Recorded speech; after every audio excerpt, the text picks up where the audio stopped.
What you're hoping always when you make a movie is that the different techniques and technologies integrate into one smooth, seamless shot or film. And you know, the greatest compliment is when they had no idea that it wasn't anything other than the real world. My name is Richard Taylor. I'm the co-founder of the Weta Workshop, where Weta Workshop looks after the practical side of things, design, armor, weapons, creatures, miniatures, prosthetics, props, costumes, and vehicles. From the youngest age, I just had a love of making things with my hands. My wife and I moved to Wellington 30 years ago and set up our workshop in the back room of our flat, so a very, very modest start. We ultimately got the opportunity to work on Lord of the Rings. It was unimaginable to us at the time, but Peter Jackson managed to get the rights to make Lord of the Rings, the novels, into a trilogy of feature films. We built 72 miniatures to achieve all of the grand architecture and unique environments. We did design, armor, weapons, creatures, miniatures, special makeup effects and prosthetics, ultimately producing 48,000 separate things. Great fun, an incredible project that obviously launched us on the world stage.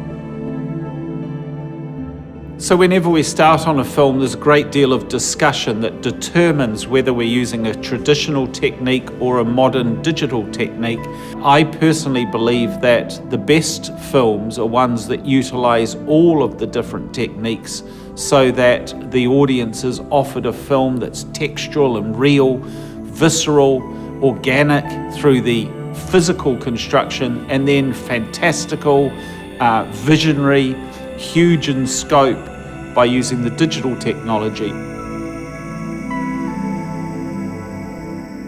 Now, for the longest time, miniatures were the primary way that you would create otherworldly environments. When we made King Kong, a lot of people thought that we had naturally gone and filmed it on location somewhere. A huge amount of Skull Island was achieved through miniatures. And it's wonderful when the audience naturally think they're CG shots, but in fact they're actually physically built.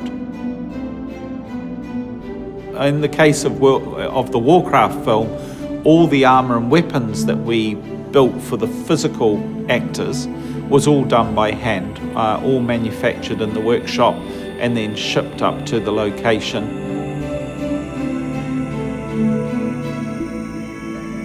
We've just finished work on Rupert Sanders' wonderful movie, Ghost in the Shell, based on the Japanese anime. And Rupert wanted to use as much physical as possible, so we had the opportunity to build a great deal of animatronics, puppetry, extraordinary models, highly complex robotic componentry, and it will be great for the audience to see a wonderful blend of the two, traditional and more CG-orientated work. Weta Workshop's in Wellington because that's our home.